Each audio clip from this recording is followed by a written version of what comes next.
Rotary के बारे में बताइएगा। रोटरी किस उद्देश्य से स्टार्ट हुआ था, कब हुआ, कहाँ से हुआ? कोई भी ऐसा काम जिसकी ज़रूरत हो उस शहर में, जिससे लोगों का भला हो, वही रोटरी करती है।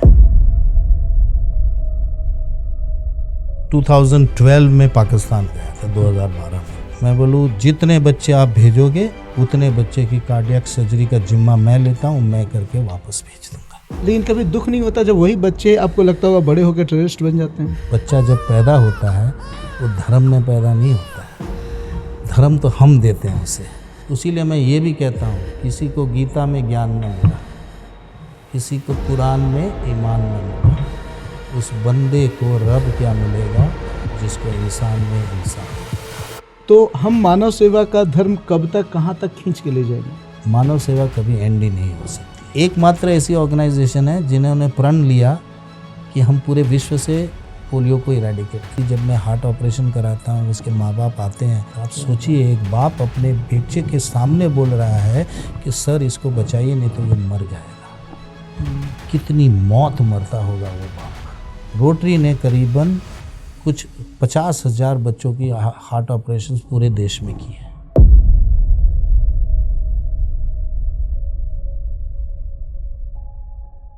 नमस्कार दोस्तों, कांके टॉक्स पॉडकास्ट सीरीज में फिर से एक नए मेहमान के साथ मैं आप सारे लोगों का वेलकम करता हूं, अभिनंदन करता हूं, स्वागत करता हूं। अभी थोड़े दिन पहले ऑपरेशन सिंदूर हुआ है और हम सारे लोग देश सेवा, मानवता की सेवा, धर्म और मानव सेवा धर्म के जज्बात से भरे हुए हैं। हम सब लोग चाहते हैं हम देश के लिए, समाज के लिए, कल्याण के लिए काम करें।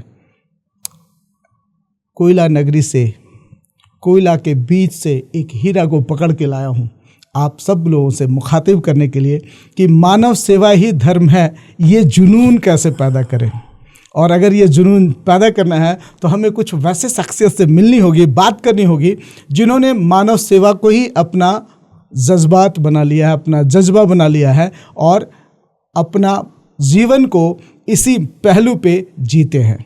आइए हम बात करेंगे। आज हमारे मेहमान हैं हमारे पॉडकास्ट में कमल सांघवी जी, जो रोटरी इंटरनेशनल को रिप्रेजेंट करते हैं और अपनी ज़िंदगी को एज ए फार्मासिस्ट से शुरुआत करके आज रोटरी इंटरनेशनल के बहुत बड़े ओहदे पे अपनी सेवा दे रहे हैं। हम जानेंगे उनसे कि रोटरी क्या है, हम जानेंगे उनसे कि रोटरी का अल्टीमेट उद्देश्य क्या है। हम उनसे ये भी जानेंगे कि रोटरी फंड कहाँ से मैनेज करती है और रोटरी में और समाज सेवा में वो क्या खुशी ढूंढते हैं और कौन सी खुशी उनको मिलती है। दोस्तों, हम इस पॉडकास्ट को शुरू करने से पहले हम आपको बताना चाहेंगे कि ये वो व्यक्ति है, वो शख्सियत हैं जो भारत पाकिस्तान के रिश्ते को इमोशनली बाइंड किए। इनकी एक प्रोग्राम थी अमन की आशा, हम उसके बारे में भी जान लेंगे, हम उनसे ढेर सारी बात करेंगे। आइए हम जल्दी से शुरू करते हैं। स्वागत करते हैं अपने नए मेहमान का, जिनका नाम है कमल सांघवी जी। सर नमस्कार। नमस्कार। नमस्कार। कैसे हैं आप? एकदम ठीक हूँ, थैंक यू। आप मेरे को यहाँ लाए हैं, सो बहुत बहुत शुक्रिया। Thank you sir. कहाँ से लाते हैं इतना जज्बात? देखिए, हर आदमी को जब उसमें किसी की बदलाव लाने की ताकत हो, क्योंकि बहुत कम लोगों को होता है कि ईश्वर ने ये इनायत दी है कि किसी और की ज़िंदगी को वो बदल सकता है, और जिसको ये इनायत दी गई है उस इनायत को यूज़ करना बहुत ज़रूरी होता है ताकि हम किसी और की ज़िंदगी को खुशनुमा बना सकें। ईश्वर ने बहुत कुछ दिया है, हमें बहुत कुछ दिया है। हम अच्छे सक्षम हैं, हमारे सर के ऊपर छत है, पैरों तले ज़मीन है और हमारे घरों में खाना भी है। तो अब ये ज़रूरी होता है कि हम उन लोगों की तरफ देखें जिनके पास ये नहीं है, और ये वही लोग कर सकते हैं जिसके पास ये इनायत ईश्वर ने दी। हम उन लोगों में से हैं कि जो ये कर सकते हैं, हम किसी की ज़िंदगी को बदल सकते हैं, और ये बदलने का जज्बा होना ज़रूरी है। ये जज्बा ही नहीं, ये हर इंसान का दायित्व है, हर नागरिक का दायित्व है कि अपने देश के लिए कुछ करे ताकि हमारा देश खुशनुमा बने। रोटरी इंटरनेशनल में आप अभी किस ओहदे पे हैं? मैं रोटरी इंटरनेशनल का पास्ट डायरेक्टर हूँ एंड बहुत सारे प्रोग्राम्स में चेयरमैन हूँ। डायरेक्टर बनने के बाद बहुत सारी कमेटियों में आप रहते हैं, तो अभी मैं रोटरी का लिटरेसी मूवमेंट को लीड करता हूँ। देन फिर मैं पूरे साउथ ईस्ट एशिया का एक रोटरी लीडरशिप इंस्टीट्यूट है जिसमें हम ट्रेनिंग देते हैं रोटेरियंस को, उसको लीड करता हूँ पूरे साउथ ईस्ट एशिया के लिए। वंडरफुल। मैं रोटरी नहीं जानता, आज हम इनसे जानेंगे कि रोटरी क्या है, लेकिन उससे पहले मैं आपके बारे में भी नहीं जानता। मैं ऑडियंस के साथ भी बताना चाहूँगा कि हम पहली बार मिले हैं और मैंने काफ़ी नाम सुना था इनका, तो मैं सोचा कि एक बार मिलता हूँ, बात करते हैं और हम अपने ऑडियंस के साथ शेयर करेंगे कि साहब कौन है। तो सबसे पहले साहब आप अपने बारे में कुछ बताएं। तो मैं धनबाद से बिलोंग करता हूँ, धनबाद में ही रहता हूँ। पला बड़ा तो धनबाद में नहीं हूँ, जन्मा धनबाद में हूँ। स्कूलिंग दार्जिलिंग में की है बोर्डिंग स्कूल में, फिर मणिपाल चला गया था फार्मास्यूटिकल साइंस करने के लिए। वहाँ से ग्रेजुएट होके आया, बम्बई में एक फैक्ट्री की, बॉम्बे में कुछ साल बॉम्बे में रहा। फिर यहाँ हमारी पुश्तैनी बिज़नेस में पिताजी की तबीयत अस्वस्थ होने के कारण मुझे वापस आना पड़ा।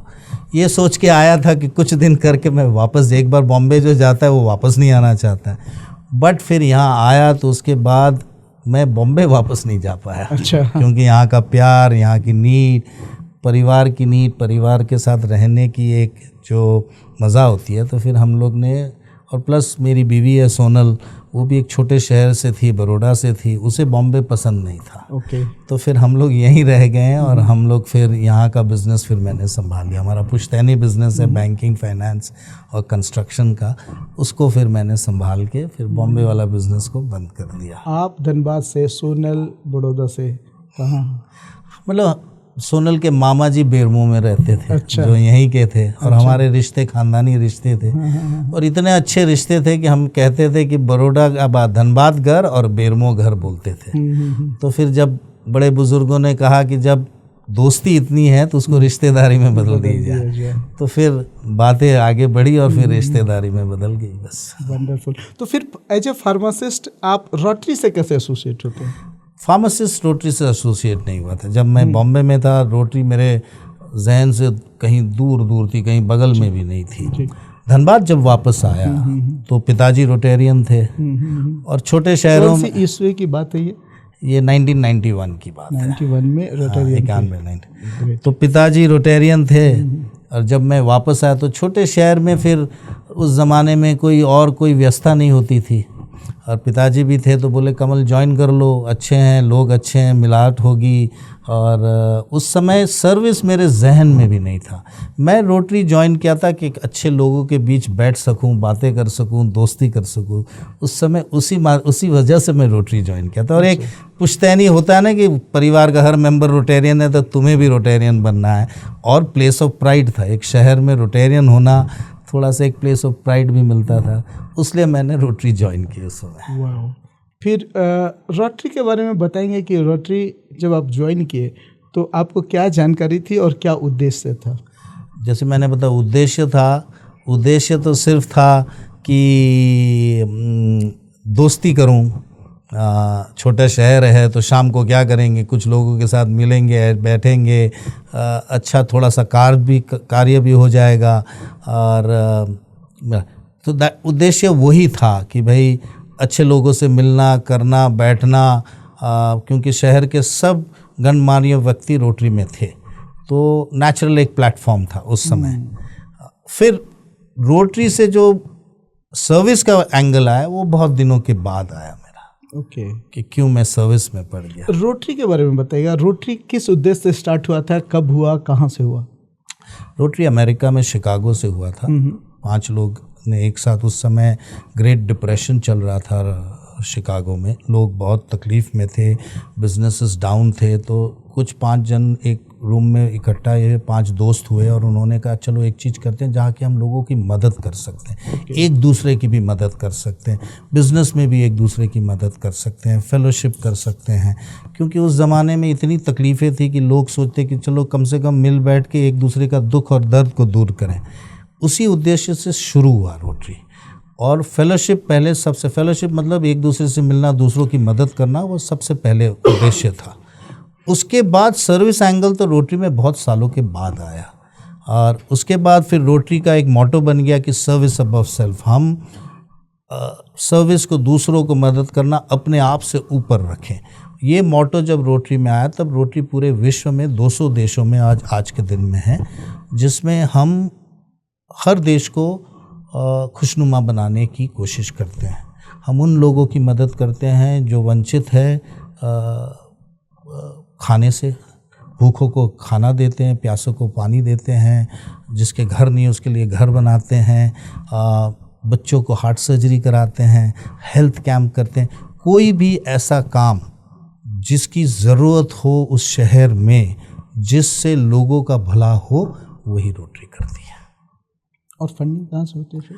फंडिंग हम सेल्फ फंडिंग करते हैं। देखिए, हमारा एक फाउंडेशन है, rotary foundation, the rotary foundation. हम सब रोटेरियंस उसमें डोनेशन देते हैं और उसी से फिर वो रोटरी फाउंडेशन वापस हमें वो पैसा भेजती है क्लबों में, ताकि हम अपने मुताबिक वो काम कर सके, नीड के मुताबिक। हर शहर की अपनी नीड होती है, हर गली की अपनी नीड होती है, उस नीड के मुताबिक हम काम करते हैं।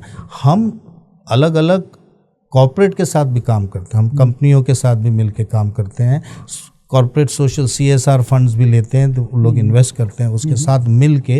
तो रोटरी एक्चुअली एक प्लेटफॉर्म है जहाँ पे जिसको ज़रूरत है उनको लाते हैं, जिसके पास काम करने का धगस है उसको लाते हैं, दोनों को मिलाते हैं और रोटेरियंस प्रोजेक्ट को एग्जीक्यूट करते हैं। वाह। अमन किसान एक प्रोजेक्ट थी आपकी? हाँ, बताएंगे ऑडियंस को क्या प्रोजेक्ट है? तो ये अमन की आशा थी। अमन की आशा, हाँ सॉरी। मैं 2012 में पाकिस्तान गया था, 2012 में। अच्छा। मुझे मौका दिया गया था कि रोटरी को रिप्रेजेंट करने के लिए पाकिस्तान जाने के लिए। वहाँ के उस ज़माने में अमन की आशा एक बहुत चल रही थी। वो टाइम्स ग्रुप ऑफ इंडिया का था और वहाँ का जंग ग्रुप का, ये दोनों का एक प्रोग्राम था ताकि हम ये मैत्री भाव ला सके। तो उसमें बहुत सारे शायर और पोएट्स इन्वॉल्व थे। तो मेरे को बुलाया गया था एक ऐसे ही पॉडकास्ट के लिए। पाकिस्तान में जंग ग्रुप है, वहाँ का टेलीविज़न ग्रुप है, वहाँ का पेपर ग्रुप है, जैसे टाइम्स ऑफ इंडिया हमारा है वैसे वहाँ था। तो उन्होंने बुलाया, तो वहाँ के उनके प्रधान थे शाहरुख हसन साहब। तो उसी दिन एक आया था उसके न्यूज़पेपर में, अमन की आशा में एक शायरी आई थी जिसमें दोनों देशों की मैत्री की बात की गई थी। तो मैंने वो पढ़ी और शाहरुख हसन साहब बैठे थे सामने और मैंने कहा ये पोएट्री और शायरी से अमन नहीं होगा। तो शाहरुख हसन साहब ने कहा कि तो आप कैसे चाहते हो कि शायद हो? हम बोला उस दिन अमन होगा जब एक पाकिस्तान का पान वाला एक भारत के पान वाले पे भरोसा करेगा, तब जाके अमन होगा। तो बोला आप कैसे करोगे, ये कैसे लाओगे? हम बोले तब आएगा जब एक पाकिस्तानी बच्चे में हिंदुस्तानी खून बहेगा, रगों में दौड़ेगा, तब जाके अमन आएगा। तो बोले वो कैसे करोगे? तो मैंने बोला आप पाकिस्तान में कार्डियक फैसिलिटी नहीं थी, वहाँ पे सर्जरी नहीं होती थी, बच्चे मर रहे थे बिकॉज वहाँ पे कोई डॉक्टर कार्डियक सर्जन्स ही नहीं थे। तो मैं बोला आप बच्चों को दीजिए, मैं भारत में ले जाके उनकी सर्जरी करा के उनको सही सलामत वापस भेजूँगा। तो उन्होंने कहा एक बच्चे की? मैं बोला यही गलत है। आपकी एडवर्टीज़मेंट में, नेक्स्ट एडवर्टीज़मेंट में एक ये होना चाहिए, ये अब्दुल की सर्जरी भारत में ही हुई जिसकी वजह से वो आज ज़िंदा है। तो उन्होंने बोला एक बच्चे की करोगे? हम बोला नहीं, ये तो पहली एडवर्टीज़मेंट की बात कर रहा हूँ, दूसरे में 10 ऐसे बच्चे होंगे। तो बोले 10 बच्चे की करा लोगे? हम बोला यहीं आप फिर गलत कर रहे हैं, तीसरी एडवर्टीज़मेंट में 100 बच्चे होने चाहिए। तो बोले ये कर दोगे? मैं बोलूँ जितने बच्चे आप भेजोगे उतने बच्चे की कार्डियक सर्जरी का जिम्मा मैं लेता हूँ, मैं करके वापस भेज दूँगा। आपको पासपोर्ट करा के, बच्चे का वीज़ा करा के आपको न्यू दिल्ली तक पहुंचाना है। न्यू दिल्ली के बाद हम उसको टेक ओवर कर लेंगे, दिल्ली के बाद या बॉम्बे के बाद जहां भी बच्चा लैंड करेगा उसके बाद सर्जरी करके हम वापस भेज देंगे।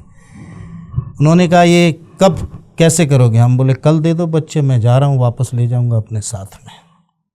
तो बोला अग्रीमेंट करोगे? मैं बोला रात को अग्रीमेंट, वहाँ एक कॉन्फ्रेंस थी, उस कॉन्फ्रेंस में हमने अग्रीमेंट साइन कर दिया। अच्छा, कॉन्फ्रेंस में एग्रीमेंट हो गई? उसी दिन 6 बजे शाम को हमने ड्राफ्ट कर दिया अग्रीमेंट। मैंने अपने रोटरी इंटरनेशनल प्रेसिडेंट से भी बात कर ली क्योंकि वो चाहते थे कि भाई कहीं ना कहीं सहमति हो, और हम लोग ने एक अग्रीमेंट साइन किया कि आप रोटरी इंटरनेशनल और पाकिस्तान सरकार। सो रोटरी पाकिस्तान और रोटरी इंडिया। अच्छा, रोटरी पाकिस्तान और रोटरी के इंडिया। जो पाकिस्तान के क्लब थे, रोटरी में इंडिया के जो क्लब के मैं प्रतिनिधि था, तो उसके बिहाफ पे मैंने साइन किया। और दूसरे दिन सुबह मैंने 6 बच्चों को पाकिस्तान में आइडेंटिफाई करा के वहाँ पे खड़े कर दिया स्टेज पे, क्योंकि हमारे रोटेरियंस थे। रोटेरियंस को बोलो 5-6 बच्चे को खोजो, रात भर कार्डियक सर्जन से बात की, 6 बच्चे सुबह हम लोग ने कर दी। फिर मैंने शाहरुख हसन साहब से कहा कि इनकी वीज़ा कराना, इनका पासपोर्ट कराना आपका जिम्मेदारी है, और उन्होंने भी 4 दिन में करा दिया। शाहरुख हसन किस पोस्ट पे थे? वो उसके ओनर थे, जंग ग्रुप के ओनर थे। जंग ग्रुप अच्छा, है पाकिस्तान में, जन मीडिया ग्रुप है, उनके ओनर है। आज भी हैं, दोस्ती है हमारी आज भी है। उन्होंने 6 बच्चे का 6-7 दिन के अंदर में वीज़ा कराया। वो आए, वो लैंड किए। हमने फिर दुर्गापुर में उन 6 बच्चों की मिशन हॉस्पिटल में पहले 6 बच्चे की ऑपरेशन करा के उन्हें वापस भेजा। अभी वो बच्चे क्या कर रहे हैं? वो सब बच्चे तंदुरुस्त है। ऐसे करीबन हमने 300 ऑपरेशंस कराए। तो ये जो अमन की आशा थी, ये आशा मानवता के लिए होगी? जी हाँ। तो मानवता टिका वहाँ की फिर ऑपरेशन? जी हाँ, क्योंकि देखिए अक्सर लोग ये कहते हैं हम जंग करते रहते हैं, लेकिन बच्चे का कोई धर्म नहीं होता है। बच्चा जब पैदा होता है वो धर्म में पैदा नहीं होता है, धर्म तो हम देते हैं उसे। और बच्चे, किसी भी बच्चे का ये हक है कि उसे ज़िंदा रहने का हक है। और एक छोटे से ऑपरेशन, दिल में छेद है, और वो बच्चा अगर नहीं रह सके या नहीं अपनी ज़िंदगी बिता सके, तो पूरी मानवता के लिए धर्म है। फिर ये प्रोजेक्ट का क्या हुआ आगे? अभी भी चल रहा है, पर अभी क्योंकि वीज़ा नहीं मिलते हैं तो बच्चे आ नहीं पाते हैं। लेकिन अभी भी जितने बच्चे, इस बात से आपको, इस प्रोजेक्ट से, अमन की आशा से खुशी तो मिलती होगी क्योंकि बच्चे हैं, लेकिन कभी दुख नहीं होता जब वही बच्चे आपको लगता होगा बड़े होकर टेररिस्ट बन जाते हैं? नहीं, देखिए वास्तविकता और जो सुनते हैं उसमें बहुत फ़र्क है। अच्छा। मैं जब पाकिस्तान गया तो लोग बहुत अच्छे थे। ये तो एक्चुअली पॉलिटिकल बैटल है। ये कोई, अगर आप वहाँ एक पॉलिटिकल बैटल है, क्योंकि आज भी बहुत लोग हैं जिनके भाई बहन इंडिया में रहते हैं। ठीक है, लेकिन आतंकवादी पॉलिटिकल बैटल कैसे हो सकता है? आतंकवादी किस वजह से होते हैं हम तो उतने सक्षम नहीं इसको जवाब देने के लिए, लेकिन बहुत सारी वजह हैं। पर मैं ये भी बोलता हूँ कि बहुत सारे लोग हैं जो बहुत प्यार मोहब्बत करते हैं। हाँ, वो ये बहुत सारे प्यार मोहब्बत। अब किस वजह से होता है, किस वजह से होती है, क्यों करते हैं, फंडिंग चाहिए उसलिए करते हैं, वो एक अलग ही चैप्टर है। मैं तो मानवता की बात करता हूँ। मैं तो इतना कहता हूँ कि किसी को भी मरने का हक नहीं है। इसीलिए मैं ये भी कहता हूँ, किसी को गीता में ज्ञान न मिला, किसी को कुरान में ईमान न मिला, उस बंदे को रब क्या मिलेगा जिसको इंसान में इंसान न मिला। क्या बात है, बहुत। इंसान में इंसान खोजिए, सरहदे की ज़रूरत ही नहीं पड़ेगी, आपको ज़रूरत ही नहीं पड़ेगी। और हर इंसान को ज़िंदा रहने का हक है, हर इंसान को लिटरेसी का हक है, हर इंसान को अच्छे खाने का हक है। और हम उन बंदों, हम लोगों में से हैं जो हम ये करना चाहते हैं कि सबको हक रहे रहने का। और अगर सब खुशहाल रहेंगे ना तो सरहदें ही नहीं रहेगी। ये तकलीफ़ें आती है जब कोई देश में खुशहाली कम है और कुछ देश में खुशहाली ज़्यादा है, इसीलिए ये प्रॉब्लम होता है। इसलिए बच्चे क्या करते हैं, मेरा तो एक ही ध्येय है कि बच्चे को, हर बच्चे को जीने का हक है, और वो हक देना हम लोग का काम है। सबसे ज़्यादा खुशहाली वाले इंडेक्स में कंट्री अमेरिका होगा? नहीं, सबसे खुशहाली वाले यूरोपियन कंट्रीज होते हैं, अमेरिका नहीं तो है। वहाँ पे टेररिज्म क्यों नहीं है? वहाँ नहीं है क्योंकि सब खुश है।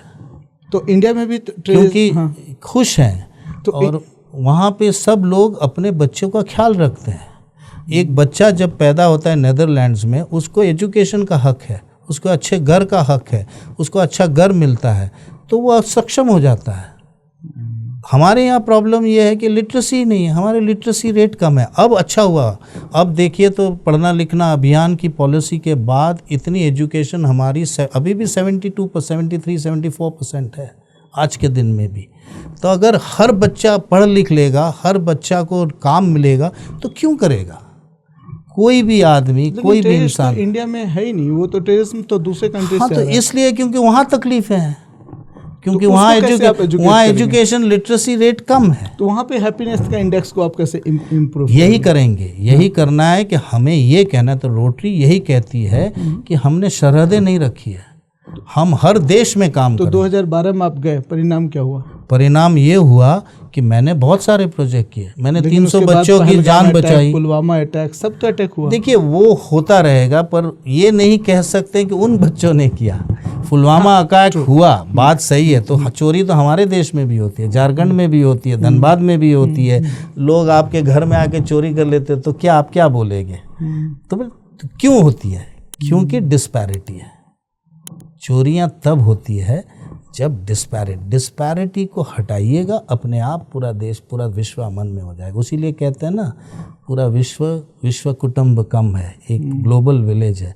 अगर हम सक्षम हैं तो ज़रूरी है कि हम अपने घर के बाहर जो कूड़ादान है उसको साफ करें, क्योंकि अगर कूड़ादान आप साफ नहीं कीजिएगा, कूड़ादान को हटाइए। अच्छा, क्योंकि अगर आप कूड़ादान नहीं हटाइएगा, देश के बाहर जो, घर के बाहर जो जो दूसरे देश हैं, जो आपके बगल के देश हैं, अगर आप उसको खुशहाल नहीं करेंगे तो यही अटैक होगा। और अगर कूड़ादान ही समझ लें तो हटा दें। नहीं, हाँ, हटा दीजिए। नहीं, हम ये कहते हैं, जैसे मैं हमेशा कहता हूँ कि हम घर साफ रखते हैं, राइट, रोज सुबह उठ के झाड़ू मारते हैं, साफ करते हैं, लेकिन घर के बाहर अगर कूड़ादान नहीं साफ करेंगे तो सबसे पहला बच्चा जो मलेरिया से ग्रसित होगा वो हमारा ही बच्चा होगा। तो ये हमारा दायित्व है। वैसे देश के भी यही है, अगर कोई देश कमज़ोर है हमारे बगल में तो हमें उसको भी ध्यान रखना होगा, क्योंकि उस देश में अगर डिस्पैरिटी होगी, उस देश में अगर अमन नहीं होगा अपने इंटरनल, तो वो दूसरे देश में जाएंगे। यही एग्जैक्टली हो रहा है। वहाँ अमन नहीं है तो दूसरे देश में जाने की कोशिश करते हैं, वहाँ पे और हम अपने घर का कचरा आपके घर में डाल देते हो। नहीं, देखिए कचरा कचरा होता है। हमें हमेशा पॉजिटिव सोचना चाहिए। हम ये कहते हैं कि सबको मानवता, अगर सब मान लें और सब अपना धर्म रखें, और मैं आपसे कहूँगा कि सुबह आप जब उठे और आईना में जब ब्रश करें, अपने आईना में देखें और ये प्रण लें कि मैं आज एक इंसान को खुश करूँगा, किसी एक इंसान, मैं बड़ी बात नहीं करता हूँ, आप अगर ये प्रण ले रोज़ सुबह कि हम एक इंसान को प्रण लें, तो सोच लीजिए हमारे देश के कितने लोग हैं, 100 करोड़ लोग हैं। हमारे देश के 100 करोड़ लोग एक दूसरे 100 करोड़ को खुश कर रहे हैं। कैसे अमन नहीं आएगा? कैसे लोग खुशहाल नहीं होंगे? कैसे आपकी गलियां अच्छी नहीं होगी? 100% होगी। पर ये जज्बा सबको लेना होगा। ये हमारा देश है, हमें हमारे देश के हर व्यक्ति को खुश करने की ज़रूरत है, हर माध्यम से खुश करने की। यूरोप में क्यों है ये? भूटान में क्यों है? छोटा सा देश है हमारे बगल में, सबसे बड़ी, सबसे हेल्दी नेशन या सबसे खुशहाल नेशन दुनिया में अगर गिना जाता है तो भूटान है। क्यों? क्योंकि उन लोग ने यही सोच रखी है कि सबको खुश रखना है। देश ही, गवर्नमेंट ही खुश रखती है, देश ही खुश है। और खाली गवर्नमेंट सब कुछ नहीं कर सकती है सर, हमारा भी दायित्व है। गवर्नमेंट बहुत कुछ कर देती है, लेकिन शहर में अपनी गलियों में हमें भी काम करना होगा। हमें भी, हमारे बच्चे, बगल के जो पड़ोसी अगर दुखी है तो उसके घर में क्या, अभी जाके, अब उसने अगर बुलाया नहीं है और आपको पता है कि पड़ोसी बीमार है, क्या आप जाके बोलें कि मेरी मदद चाहिए? जिस दिन आप ये करने लगेंगे ना, देश खुशहाल अपने आप हो जाए। एक सवाल है यहाँ पे, पड़ोसी के घर में जाके एक बार मोदी जी कोशिश किए कि उनके यहाँ जाके पूछा है कि भैया बिरयानी खाओ कि नहीं, तो राहुल गांधी जी इतना ऑब्जेक्शन कर दिए। देखिए यही तो बोला नहीं, ये पॉलिटिकल बैटल्स हैं जी, ये सब पॉलिटिकल बैटल है। सबको अपना अस्तित्व बड़ा रखना है, सबको अस्तित्व रखना है, इसलिए ये सब किया जाता है। आइए हम लोग झारखंड पे आते हैं।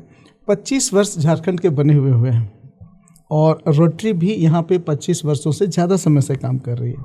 कोई ऐसा इंसिडेंट बताएंगे जिससे आप प्राउड फील करते हैं कि 25 वर्षों में झारखंड में ये बदलाव रोटरी ने लाया है?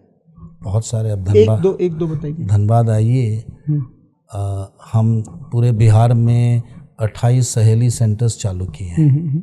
हमारे डिस्ट्रिक्ट जी, में, बिहार झारखंड में, बिहार और झारखंड 28 सहेली सेंटर्स चालू किए हैं। हज़ारों औरतों ने उसमें वोकेशनल ट्रेनिंग की है और आज सक्षम बन गए। बिहार झारखंड में बिहार झारखंड 28 सहेली सेंटर। 28 सहेली सेंटर। वैसे हमने हार्ट प्रोग्राम रखा है।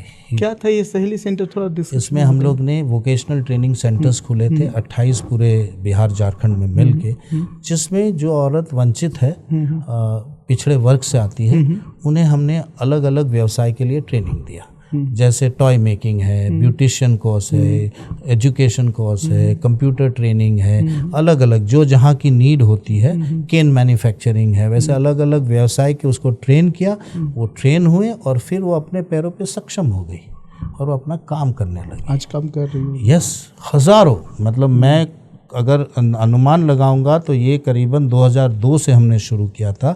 आज के दिन में लाखों औरतों को ट्रेनिंग दे चुके हैं। क्या बात है। एब्सोल्युटली आउटस्टैंडिंग प्रोग्राम है। हम हमेशा कहते हैं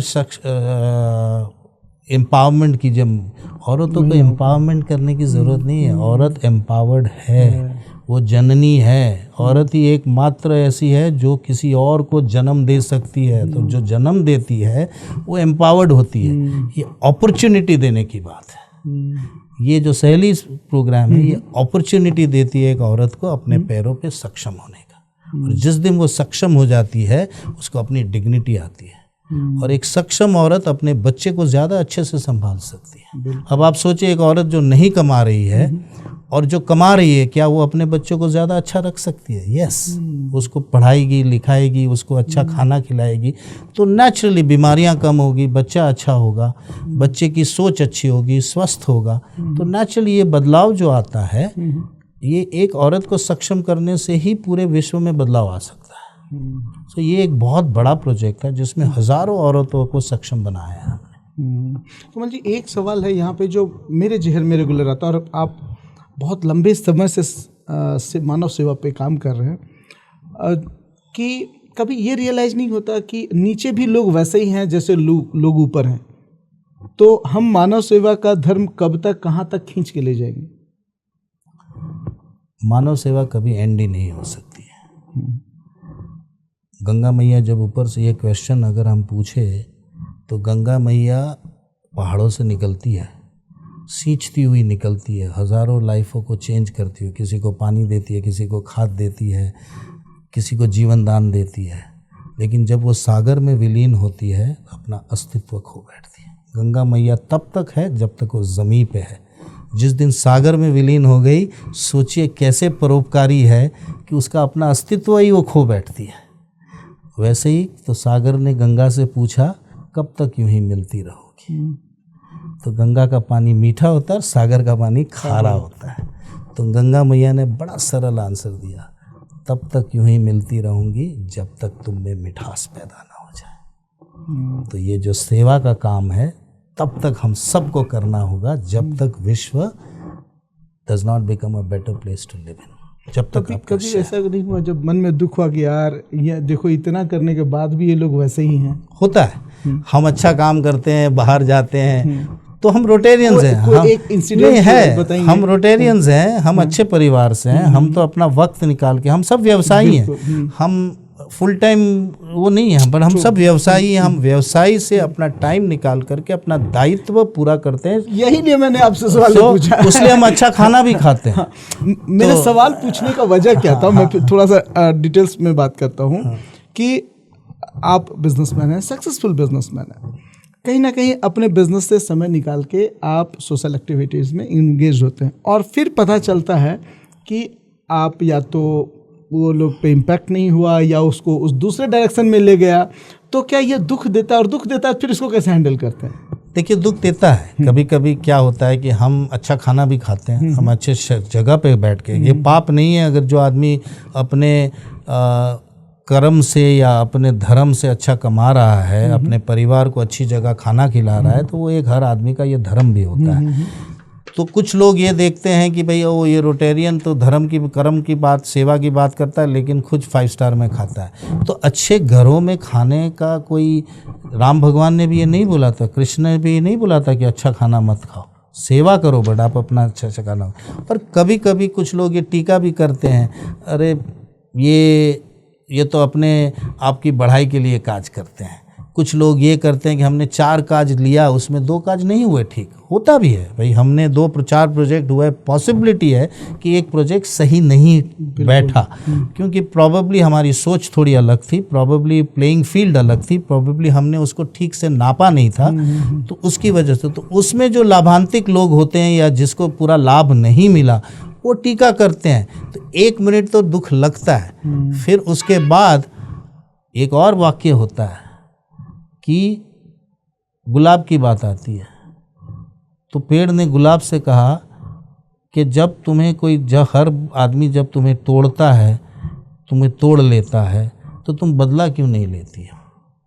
तो गुलाब ने बड़े अच्छे से कहा, जैसे ही कोई मुझे तोड़ता है और अपने हाथों में मसलता है, मैं उसके हाथों को खुशबूदार कर देती हूँ।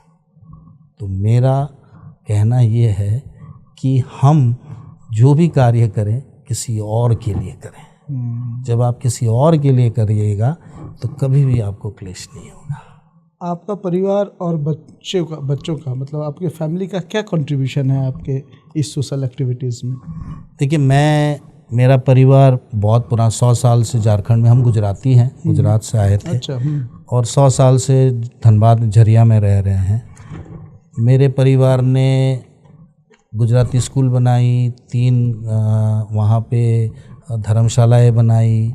हमने उसमें जो महिला कॉलेज है वोरा फैमिली के साथ उसको बनाई, मेडिकल कॉलेज है वो भी वोरा फैमिली के साथ बनाई, हम लोग सब मिल के गुजरातियों ने बनाई। तो ये हमारा ये था, तो उस ज़माने का CSR था ये। बिल्कुल। कि उस ज़माने में बुज़ुर्ग जब मिलते थे तो कहते थे कि हम तो बाहर से आए हैं, इस भूमि ने हमें बहुत कुछ दिया है, हमें कर्म दिया है, हमें धर्म दिया है, हमें इज़्ज़त दी है, हमें पैसे दिए हैं, अच्छी ज़िंदगी व्यतीत करने के लिए हमें सब कुछ दिया है। ये हमारा टाइम है कि हम इस भूमि को कुछ दें। और ये जो CSR एक्टिविटी उस ज़माने की थी, वो धर्मशालाएँ थी, मंदिरें थी, हॉस्पिटलें थी, दवाखानाएँ थी, स्कूलें थी, कॉलेज थी, ये सब उस ज़माने की CSR है। और आप मानिएगा नहीं, वो बनने के बाद उसके बाद कोई कॉलेज स्कूल नहीं बनी है धनबाद में, सब जगह। यस।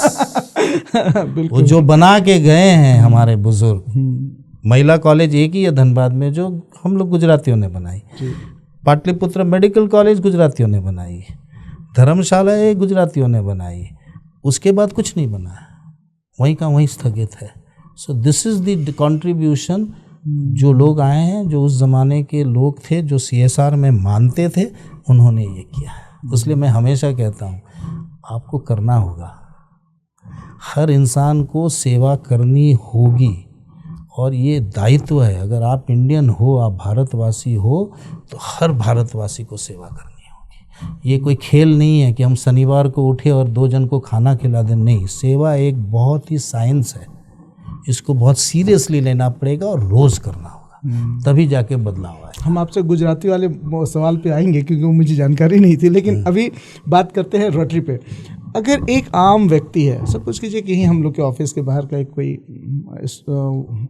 लड़का है जो चाहता है कि रोटरी में से जुड़े, कुछ उसे मदद मिल जाए, कुछ वो सोशल सर्विस दे, तो वो कैसे आपसे कांटेक्ट करेगा? देखिए, रोटरी की मेंबरशिप है वो बाय इनविटेशन है। एक मेंबर दूसरे मेंबर को इनवाइट करता है, फिर वो क्लब की 2-3 मीटिंग अटेंड करता है, उसे लगा अच्छा एनवायरनमेंट, तब उसे हम जोड़ते हैं। तो ये तो मेंबरशिप बाय पेमेंट है। अच्छा, आपको फीस भरनी है। को जो प्रॉबेबली हर आदमी सक्षम नहीं था, जो आपने प्रश्न उठाया कि प्रॉबेबली मैं जुड़ना चाहता हूँ लेकिन मैं फ़ीस नहीं भरता, तो हमारी एक और विंग है कॉल्ड RCC।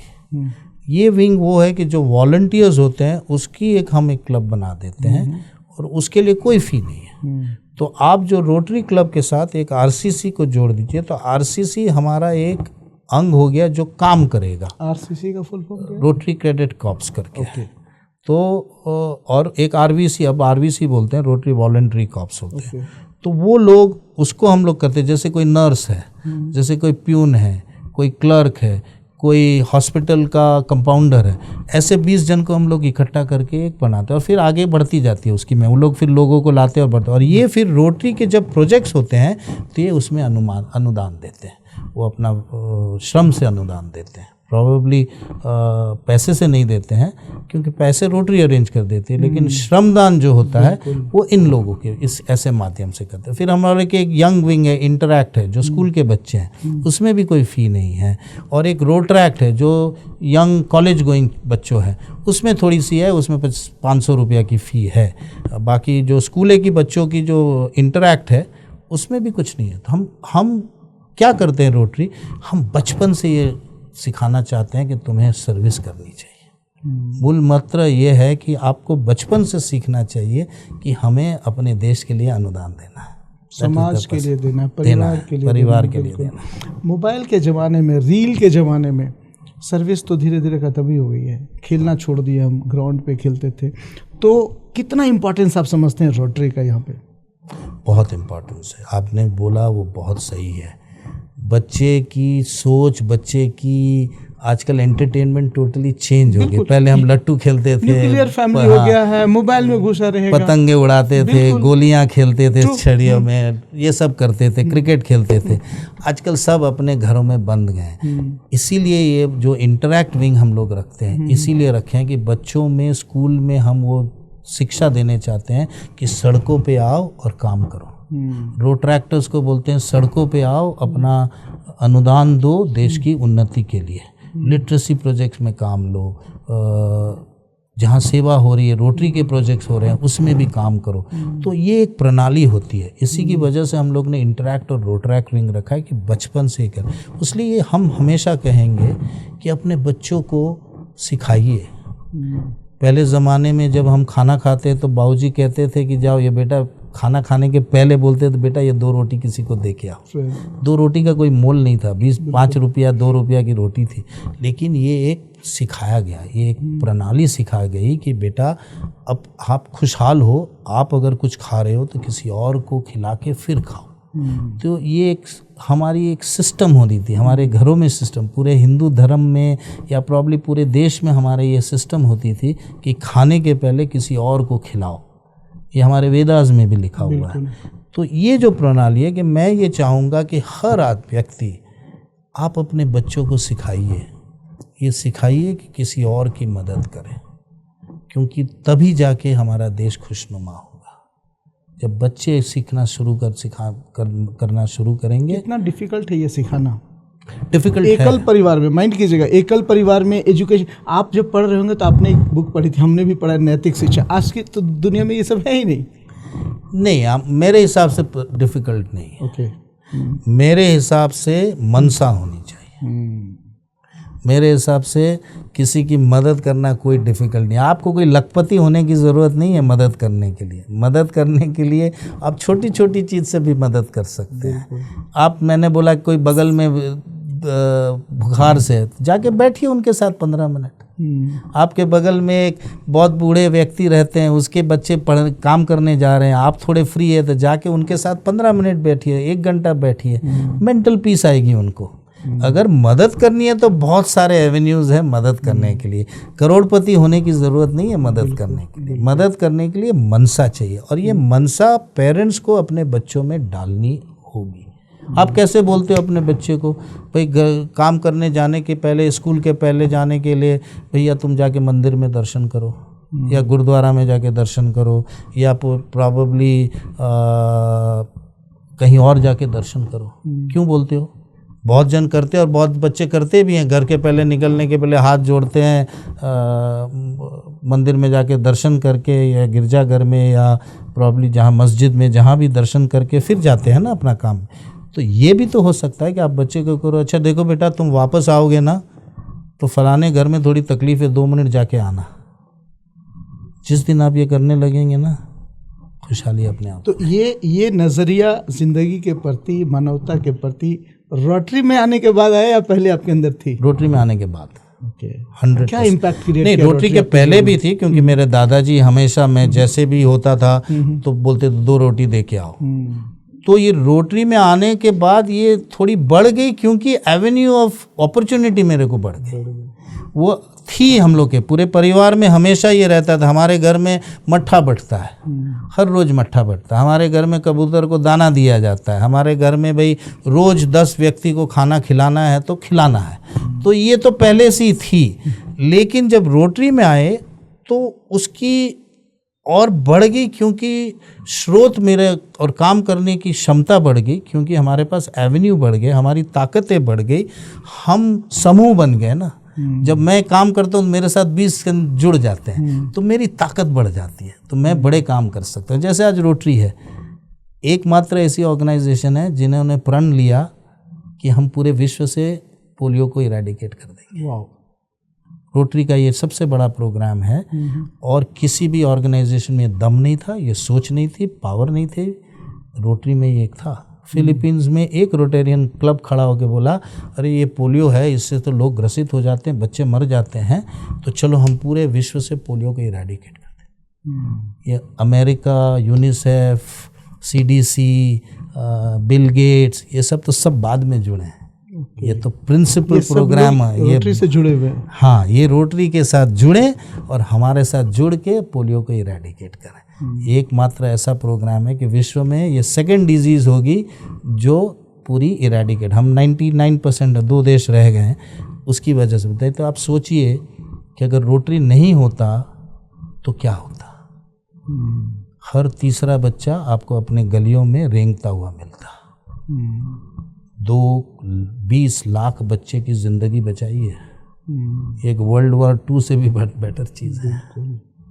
तो दिस इज़ द लेवल कि हम काम कर सकते हैं। जब एक से एक मिलते हैं ना, तो आप एक बड़ा काम कर सकते हैं। एक अकेला आदमी भी काम करता है, लेकिन वो सीमित हो जाता है अपने आप में। जब आप रोटरी इंटरनेशनल में डिस्ट्रिक्ट गवर्नर बने तो आपका सोच और अनुभव में कितना बदलाव आया? बहुत बदलाव आया। देखिए, उस समय सोच छोटी होती है। जब आप गवर्नर बनते हो, स्टार्ट करते हो, तो आपको लगता है मैं ये प्रोजेक्ट ले लूँ, मैं छोटे प्रोजेक्ट लूँ। जब आप गवर्नर के मिड लेवल में आते हो, तब आपको लगता है कि अरे मेरे साथ तो 100 क्लब हैं, मेरे साथ तो 4000 लोग मेरे कहने पे काम करने के लिए शुरू हो जाते हैं। जब गवर्नर से मैं डायरेक्टर बना तो मुझे लगा 1,20,000 परिवार मेरे कहने पे निकल पड़ते हैं।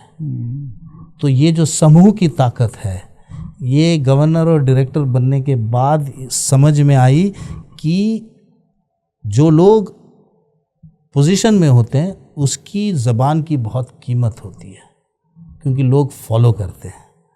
इसलिए जब आपकी ज़बान की कीमत है और लोग आपको फॉलो करते हैं, तो आपको बहुत रिस्पॉन्सिबल बनना पड़ता है। एज ए गवर्नर कोई एक एक्टिविटी जो आपको आज भी याद है, जो लंबा इम्पैक्ट क्रिएट किया आपके ऊपर?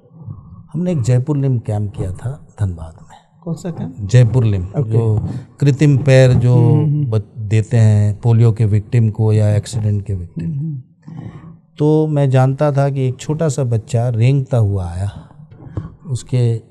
वो चल नहीं पा रहा था और वो रेंगता हुआ आया था। उसका एक पैर कटा हुआ था, करीबन 7-8 साल का बच्चा था। उस कैंप में उसे 2 दिन रखा गया। 2 दिन के बाद उसे 2 कृत्रिम पैर लगाए, एक में कैलिपर लगाया गया, एक में पैर लगाया गया। और जब से जन्मा था तब से वो खड़ा नहीं हो पा रहा था। उस कैंप में जब ये लगा, 2 दिन के बाद जब वो खड़ा होके कैलिपर के मदद से चलने लगा, उसको लगा कि अब मेरी भी ज़िंदगी सक्षम हो गई। उसके घरों में भी उसको कोई पूछता नहीं था। जब वो खड़ा हुआ, मुझे अभी भी याद है, सोनल मेरी वाइफ थी, उस बच्चे ने उसकी साड़ी के पल्लू पकड़ा और ये पूछा कि क्या भगवान है? क्योंकि जब लोग उसे कहते हैं तुम्हें भगवान ही चला सकता है, और जब वो चलने लगा तो उसने ये क्वेश्चन पूछा। कितने वर्ष का बच्चा था? करीबन 7-8 साल का बच्चा था, कि आप भगवान हैं। देखिए, उसके लिए वो चलना ही अपनी ज़िंदगी, for him it was the best thing in the world. ऐसे बहुत सारे इंसिडेंट्स हैं लोग की। जब मैं हार्ट ऑपरेशन कराता हूँ, उसके माँ बाप आते हैं और वो कहते हैं, एक सिंपल कहते हैं, आप नहीं होते तो मेरा बच्चा मर जाता। आप सोचिए, एक बाप अपने बेटे के सामने बोल रहा है कि सर इसको बचाइए नहीं तो ये मर जाएगा। कितनी मौत मरता होगा वो बाप, कितनी मौत। हमारे बच्चों को एक छोटा सा कट हो जाता है तो हम घर द्वार छोड़ के, ऑफिस छोड़ के हम भागना शुरू कर देते हैं। और वो बाप की बात सोचिए, विपता सोचिए, जो ये बोल रहा है कि मेरा बच्चा मर जाएगा, कितनी मौत मरता है वो बच्चा। दीज आर वेरियस, बहुत सारे ऐसे इंसिडेंसेस हैं कि जब हम वो खुशी देखते हैं उन माँ बापों के, उन बच्चों पे जिसको कुछ भी हम फेवर कर देते हैं, उसकी कोई मोल नहीं हो सकती है। बिल्कुल। आपको 2 अवार्ड मिला है, सर्विस अबव सेल्फ और 4 avenues of service. Service above self हमारा रोटरी का अवार्ड है, जिसको ऑनर किया जाता है जो लोग अच्छा काम करने की कोशिश करते हैं। मैं फॉर्चुनेट हूँ, बट अवार्ड एक रिकग्निशन होता है जो खुशी मिलती है, but I am not after awards. Award से अवार्ड एक हमें प्रोत्साहन देती है। मैं हमेशा कहता हूँ कि अवार्ड्स दीजिए, क्योंकि अवार्ड्स प्रोत्साहन देती है और बेहतर काम करने के लिए। ये बहुत ज़रूरी होता है कि आप किसी को जो कोई अच्छा काम करे उससे प्रोत्साहन के लिए अवार्ड दे। तो सर्विस अबव सेल्फ मुझे दिया गया था for all the services. Probably rotary को लगा मैं एक अच्छा काम कर रहा हूँ, इसलिए। आप as a president USA, Pakistan, Australia, New Zealand, Philippines आदि देशों में प्रतिनिधित्व किया है रोटरी इंटरनेशनल का। कौन सा देश आपको सबसे ज़्यादा प्यार दिया और क्या सीखने को मिला, थोड़ा बताएंगे? विभिन्न एक्सपीरियंसेस होते हैं। हाँ। कुछ देशों में जाते हैं, जैसे अगर अमेरिका गया हूँ तो वहाँ सर्विस अपॉर्चुनिटी बहुत कम है। ओके। बट वहाँ पे फंड रेजिंग की मेरे को कि पैसे कैसे रेज किए जाते हैं उसकी कला समझ में आई। ओके। अगर मैं भारत में गया हूँ तो वहाँ प्रोजेक्ट को कैसे एग्जीक्यूट किया जाता है उसकी समझ में आई मेरे को। अगर मैं ऑस्ट्रेलिया गया तो वहाँ पे इंटरनेशनलिटी कैसे होती है कि इंटरनेशनल लोगों के साथ मिल के कैसे हम प्रोजेक्ट कर सकते हैं। विभिन्न सोच के लोग हैं, लेकिन सबको एक प्लेटफॉर्म में लाना, एक सोच से बांधना और एक प्रोजेक्ट को एग्जीक्यूट करना, ये एक कला सीखी मैंने। तो हर जगह पे अलग अलग कलाएं थी, अलग अलग थी। कुछ जगह पे जैसे फिलीपींस गया, फिलीपींस में गया तो बहुत अच्छी चीज़ मुझे को देखने के मिली। फिलीपींस का वाइस प्रेसिडेंट रोटेरियन, फिलीपींस का प्रेसिडेंट रोटेरियन, फिलीपींस का country president Rotarian, vice president Rotarian, और वो हर मीटिंग 100% मीटिंग अटेंड करता है, और वो वाइस प्रेसिडेंट है। सोचिए, अपनी उसको इतना लगाव था मानव सेवा से कि अपनी व्यस्तता की वजह से भी 100% मीटिंग अटेंड करते थे, महीने में 4 मीटिंग। फिलीपींस में बहुत गरीबी है। हाँ, गरीबी है। वहाँ का chief of army staff Rotarian, वहाँ का chief of police staff Rotarian, सब रोटेरियन है। आपने पूछा नहीं कि भाई इतनी गरीबी के बावजूद भी इतना डिसिप्लिन्ड कैसे हो आप? हाँ, तो यही जो चीज़ें हैं ना, जब आप एक अच्छे ऑर्गेनाइजेशन से जुड़ते हो तो आपको ये सीखने को मिलता है। जैसे मेरे को सीखने मिला, किसी ने मेरे को बोला अरे कैसे टाइम निकालते हो। अगर vice president of the country time निकाल सकता है तो हम तो छोटे लोग हैं। सोचिए उसकी कितनी व्यस्तता थी, फिर भी वो 100% अटेंडेंस में है, हर मीटिंग में जाता है। तो ये हर चीज़ को सीखने को यही अवसर मिलता है कि देखो सीखने को मिलता है। और ये भी सीखने को मिला फिलीपींस में जाके कि आप कितने भी बड़े अफसर हो, आफ्टर ऑल मानव ही हो, उस सब के साथ मिल के काम करते हैं। वहाँ पे ऐसा नहीं था कि मैं चीफ ऑफ आर्मी स्टाफ को नहीं मिल सकता हूँ, मैं उसके पास गार्ड्स हैं, या प्रेसिडेंट ने मुझे अपने घर पे बुलाया खाना खाने के लिए, तो ऐसा कुछ नहीं था कि वहाँ गार्ड्स थे, कुछ नहीं थे। आराम से मैं गया, आराम से उसके साथ बैठा, नॉर्मल आदमी मेरे को छोड़ने आया। क्लब मीटिंग में भी नॉर्मली मेरे साथ बैठा था, उनके साथ कोई नहीं था, डिस्कस कर रहे थे। छोटा प्रोजेक्ट भी मेरे साथ डिस्कस कर रहा है, president of the country, vice president of the country, एक छोटा प्रोजेक्ट भी। बिकॉज वो जानता है कि अगर एक समूह लेना है तो हर आदमी बड़ा काम नहीं कर सकता है। लेकिन जैसे राम भगवान ने निर्माण किया अपना सेतु का, तो गिलहरी की भी उतनी इम्पोर्टेंस थी जितने हनुमान की थी। बिल्कुल। तो उस दिन को मेरे को ये समझ में आया कि वाइस प्रेसिडेंट फिर भी एक छोटे प्रोजेक्ट को डिस्कस करने के लिए भी अपना पूरा वक्त दे रहा है। हीलिंग लिटिल हार्ट्स, इस प्रोग्राम के बारे में कुछ बताएं क्या था? ये प्रोग्राम हम लोग ने शुरू किया था यही बच्चों की ऑपरेशन के लिए। एक था कि वहाँ के बच्चों को लाए, बाहर से बच्चों को लाए। फिर हमने सोचा कि यहाँ के हमारे देश के बच्चों को भी हम बच्चों के जो दिल में छेद होते हैं जिसकी वजह से वो ब्लू बेबीज़ बन जाते हैं, तो इसको करना है हमें। तो हमने ये प्रोग्राम शुरू किया। शेखर मेहता जी हमारे प्रेसिडेंट रह चुके हैं, उसके साथ मिल के उसके गाइडेंस में मैंने ये एक प्रोजेक्ट शुरू किया था। इसके आप मानिएगा कि नहीं मानेंगे, इसके ब्रांड एम्बेसडर धोनी साहब थे। अच्छा, और पहला ऑपरेशन धोनी साहब ने पैसा दिया था। क्या बात। ठीक है, तो हम लोग ने इसके अंतर्गत आज के दिन में रोटरी ने करीबन कुछ 50,000 बच्चों की हार्ट ऑपरेशंस पूरे देश में की है। ना कि मैंने ये प्रोग्राम के अंतर्गत हर क्लब करता है अपने मत, ये एक माध्यम था, लेकिन हीलिंग लिटिल हार्ट्स के माध्यम से विभिन्न रोटरी क्लबों ने हमारे देश में करीबन 50,000 बच्चों की डायरेक्ट सर्जरी कराई है, करीबन 50,000 की इनडायरेक्ट की किसी रूप से किए हैं।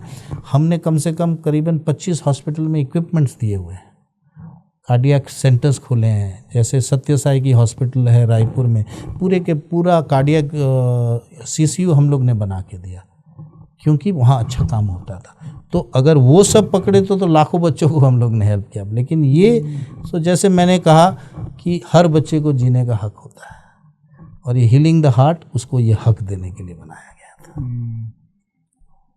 400 से ज़्यादा बार आपने स्पीच दिया रोटरी में? हाँ, प्रोग्राम्स में। कैसा एक्सपीरियंस रहा? क्या कभी डर नहीं लगा? जी नहीं, अब पहले शुरू में होता था, अब तो ऐसी हो गई कि आदत सी बन गई है। रात को उठा के भी बोल दो 2 शब्द तो बोल सकता हूँ मैं, किसी भी टॉपिक पे बोल सकते हैं हम लोग, क्योंकि हमारे रोटरी में विभिन्न वोकेशन से लोग होते हैं। चार्टर्ड अकाउंटेंट भी है, डॉक्टर्स भी है, इंजीनियर्स भी है। तो अब ये बात होगी कि मैं सबसे बात कर सकता हूँ उसकी शैली में। ये बहुत ज़रूरी है कि मैं एक चार्टर्ड अकाउंटेंट को चार्टर्ड अकाउंटेंट की शैली में समझा सकता हूँ, एक टीचर को टीचर की शैली में बात कर सकता हूँ, एक डॉक्टर को डॉक्टर की शैली में बात कर सकता हूँ। और अच्छा लगता है, क्योंकि अगर मैं इन सब से मिलता हूँ, प्रोग्राम में जाता हूँ, और मैं सोचता हूँ कि मेरे जाने से और मेरी वाणी से अगर 2 जन की भी मदद हो जाए तो मेरी सफल हो गया। आज रांची में आए थे, आज फंड रेजिंग का प्रोग्राम था, तो आज अच्छी सी फंड रेजिंग हो गई, बढ़िया फंड रेजिंग, जिससे हम और से ज़्यादा प्रोजेक्ट कर सकेंगे और ज़्यादा काम कर सकेंगे। रोटरी लीडरशिप डेवलपमेंट का प्रोग्राम करते हैं क्या? जी हाँ, हमारा रायला है रोटरी यूथ लीडरशिप अवार्ड्स करके, जिसमें हम स्कूली बच्चों को ट्रेन करते हैं और उसको सिखाते हैं लीडरशिप क्वालिटीज़, कैसे आप लीडरशिप बने, कैसे एक अच्छा इंसान बने, कैसे आप योगदान दे सकते हैं अलग अलग प्रोग्राम में। ये जनरली 2-3 दिन का प्रोग्राम होता है, जहां हम रियल लाइफ लीडर्स को भी लाते हैं, ताकि वो देखे, मिले, समझे कि एक लीडर भी एक आम इंसान होता है और एक लीडर इंस्पायर करता है दूसरे को। तो हम वो इन प्रोग्राम 3-4 दिन का होता है, एक कैंप होता है जिसमें करीबन 50, 60, 100 बच्चे को ट्रेन करते हैं, डिपेंडिंग कैसा प्रोग्राम है। और ये कंटिन्यूस चलते रहता है, हर सिटी में ऐसे चलते रहते हैं। हमारे धनबाद में हमने एक ऐसा रायला किया था जिसमें आदिवासी बच्चियों को रखा था, ओनली आदिवासी बच्चियों, और उन लोगों को 3 दिन रखा था और सब लीडर से मिलाए थे। वो लोग इतनी खुश थी, और मैं समझता हूँ कि उसमें सब प्रोत्साहित होकर बहुत जन आगे बढ़ गए बच्चियों से। आज के युवा को आप देखते हैं, ठीक है ना, जो अपने आप को जनरेशन अल्फ़ा कहते हैं या और कुछ नाम से जेन जी कहते हैं, ठीक है, और कुछ मज़ेदार शब्द का प्रयोग करते हैं, ठीक है, तो उनको देख के दिल में खुशी होती होगी आपको? क्या संदेश देना चाहेंगे आप उनको? देखिए, आज के युवा बहुत इंटेलिजेंट है, क्योंकि दुनिया में इंफॉर्मेशन बेस से ही आप आगे बढ़ सकते हो। आज के दिन में हमारे ज़माने में ईमेल होता या पत्र लिखना पड़ता था, तो एक पत्र आपको मैं लिखूं कुछ समझाने के लिए तो 7 दिन लगता था, फिर उसके आप रिस्पॉन्ड करिए। सर आज के दिन में क्या है, विदिन 20 सेकेंड आप अपना फ़ोटो पे कर सकते हो, आप मैसेज दे सकते हो, आपको 2 मिनट में रिप्लाई भी आ जाएगा। तो इन्फॉर्मेशन अवेलेबिलिटी आज के दिन में इतनी ज़्यादा हो गई है कि उसकी वजह से बच्चे और इंटेलिजेंट हो गए। चिल्ड्रन आर एक्सट्रीमली, आज के युग के बच्चे बहुत इंटेलिजेंट हैं, और इसलिए मैं कहूँगा कि उसको वो इंटेलिजेंस को यूज़ करना बहुत ज़रूरी है और उसको सही दिशा देनी बहुत ज़रूरी है। उसीलिए मैं हमेशा कहता हूँ कि भाई बच्चों को सर्विस में लाइए, क्योंकि अपनी ज़िंदगी में, अपनी पढ़ाई में, आईटी में है, आईआईटी में है, आईआईएम में है, इतने व्यस्त हो गए हैं अपने काम में। कॉम्पिटिटिव वर्ल्ड हो गया। देखिए हमारे और आपके समय से आज कॉम्पिटिटिव वर्ल्ड हो गया। वर्ल्ड में पहले अगर आप देखिएगा तो एमबीए कितने लोग करते थे इंडिया में, और आज अगर देखिए 10 साल पहले और आज के उससे कम से कम 10 गुना लोग बच्चे करते, तो कंपटीशन बढ़ गया। तो ये जब ये कंपटीशन बढ़ गया तो इससे बहुत ज़रूरी है कि मानवता का पाठ भी बच्चों को पढ़ाएं।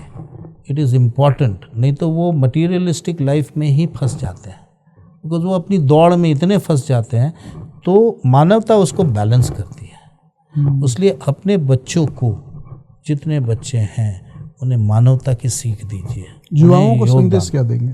युवाओं को दूंगा कि गिव टाइम टू योरसेल्फ। युवाओं को संदेश ये दूंगा, दूसरों की बात सुनो, ऑलवेज रिस्पेक्ट, दूसरों की व्यू पॉइंट को रिस्पेक्ट करना सीखो। तो खुश हो जाएंगे, बोलेंगे मोबाइल पे तो देखो अपने को ही समय दे रहा हूँ, दूसरे की, मैं ये दूसरे की बात सुन रहा हूँ, दूसरे की व्यू पॉइंट। हम क्या ना, हम सुन के बहुत जल्दी उत्तेजित हो जाते हैं। हम सोचते हैं हम ही सही हैं, दूसरों की बातों को हम अहमियत नहीं देते हैं। जहाँ पे आप हो और जहाँ पे वो हो, शायद आप भी अपनी जगह में सच हो, वो भी अपनी जगह में सही है। सो डिपेंड्स ऑन कि आप किस एनवायरनमेंट में पले हो। तो दूसरों की, लोगों की बातों को अहमियत दो, उसको सुनो और उसको समझो। Give respect to other people's thought process. जब आप दूसरे की सोच को, थॉट प्रोसेस को रिस्पेक्ट देते हो, and don't react two things. हम अक्सर रिएक्ट करते हैं, आप रिस्पॉन्ड कीजिए थिंग्स। परफेक्ट। You respond. आप किसी कोई बोलता है तो तुरंत उसके उत्तेजित मत है, सोचिए, समझिए और उसके बाद उसको रिस्पॉन्ड कीजिए, उसके ऊपर रिएक्ट मत कीजिए। नहीं तो क्या होगा, सोडा बॉटल को हिलाइए और खोलिएगा तो फुस करके उड़ जाएगा, लेकिन पानी बॉटल को जब हिलाते हैं तो पानी में ये ताकत है कि पानी फुस नहीं होता है। तो पानी क्यों? कि पानी रिस्पॉन्ड करता है। सोडा वाटर बॉटल रिएक्ट करता है, तो आप खुश हो जाते हैं। और पानी की बोतल शांत रहती है, शीतल रहता है। तो शीतल बनिए, respond to stimuli, don't react to stimuli, and be broad thinking, respect other people's thought process. दूसरों की सोच को भी अहमियत दीजिए, रिस्पेक्ट कीजिए, तब देखिएगा क्लेश, अपने में भी क्लेश कम होगा और दूसरों में भी क्लेश कम होगा। सहेली मॉडल जो आपने बनाया था, क्या इसको भारत के हर गांव और पंचायत में एग्जीक्यूट किया जा सकता है? 100%। सबसे सरल चीज़ है, सबसे सरल चीज़ है। और मैं आपको बताऊं, गवर्नमेंट कर रही है, सेल्फ हेल्प ग्रुप जो होती है वो उसी के माध्यम से ही वैसा ही होता है। हम भी उसी से इंस्पायर्ड हुए थे। और ये मेरे हिसाब से हर नुक्कड़, हर गली में होना चाहिए। आगे आप कौन सा प्रोजेक्ट और इनिशिएटिव्स पे फोकस करें? अभी मैं लिटरेसी कर रहा हूँ। हमारा देश 75% लिटरेट है, 25% जो इलिटरेट है। बच्चे तो 97% स्कूल जा रहे हैं, लेकिन जो 25% जो इलिटरेट है उसमें 90% एडल्ट इलिटरेट है। जो बड़े हैं वो इलिटरेट है। हमारा फोकस आज के दिन में ये है कि गवर्नमेंट के साथ, एनसीईआरटी के साथ मिलकर, डिपार्टमेंट ऑफ एजुकेशन के साथ, मिनिस्ट्री ऑफ एजुकेशन के साथ रोटरी एक बहुत बड़ा प्रोग्राम ले रही है और हम ऑलरेडी कर चुके हैं। उसमें कोल इंडिया हमें साथ दे रही है, बहुत सारे स्टेट बैंक साथ दे रही है, कॉर्पोरेट में बलरामपुर चीनी हमें साथ दे रही है। ऐसे 400-500 ऑर्गेनाइजेशन है जो हमें साथ दे रही है ताकि हम अडल्ट को लिटरेट कर सके। और हमारे देश को अगर 100% लिटरेट होना है तो हर अडल्ट को पढ़ना लिखना आना चाहिए। और ये सबसे बड़ा मुहिम हम लोग अभी लीड कर रहे हैं, और जिसमें हर एडल्ट को लिटरेट करने की मुहिम हम कर रहे हैं। बहुत बढ़िया। जिसमें मोदी साहब का भी आशीर्वाद है। कल ही मोदी जी ने कहा है कि झारखंड और इंडिया को मिल के काम करने की जरूरत है, एकजुट होकर। उसमें आप अपनी भूमिका क्या देखते हैं? मैं भूमिका देखता हूँ कि एकजुट करके काम करना ही है और हर रोज़ करना है। और मेरी भूमिका ये है कि मेरे माध्यम से मैं जितना भी कर सकूं, जितना लोग को प्रोत्साहित कर सकूं, जितने लोग के साथ हाथ मिलाकर काम कर सकूं, उतना मैं करूंगा। आप युवाओं को कैसे आगाह करेंगे या आगाज़ देंगे कि रोटरी और समाज सेवा जैसी चीज़ों से जुड़ें, और क्यों जुड़ें? कैसे आप उनको आवाज़ देंगे? इन्वॉल्व कीजिए। मेरे पिताजी ने मुझे इन्वॉल्व किया था, तो मैं समाज सेवा में क्यों आया, ये छोटी सी वाकया है। 1991 की बात है, 1951 की, जब मैं रोटेरियन बना था दोस्त यारी और मज़े मस्ती के लिए।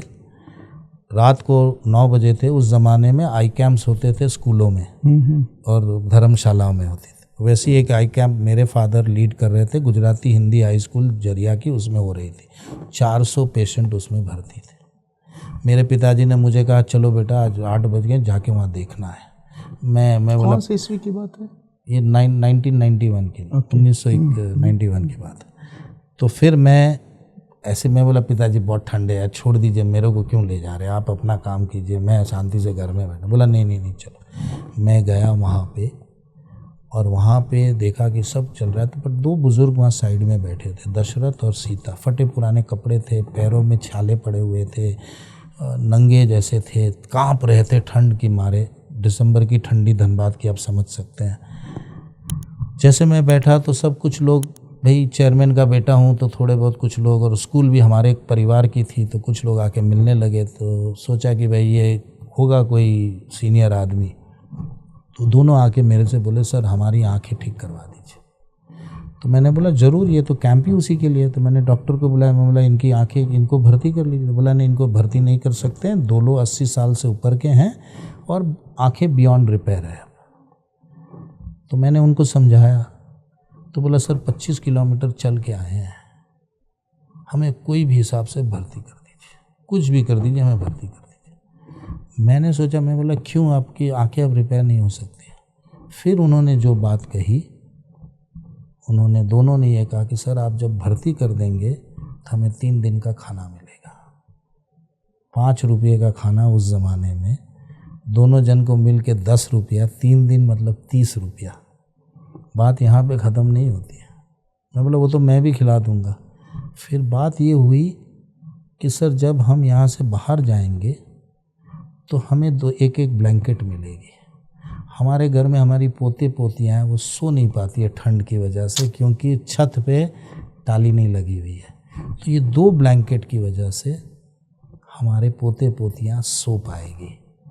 तो उस ज़माने में ब्लैंकेट 10 रुपये की मिलती थी, 20 रुपये और 20 रुपया खाना, 40 रुपया की वजह से वो इंसान ये कहने लगा कि आप कुछ भी कर लीजिए मेरी आँख से, लेकिन हमें भर्ती कर दीजिए। उस दिन मैंने प्रण लिया कि ये हो नहीं सकता है।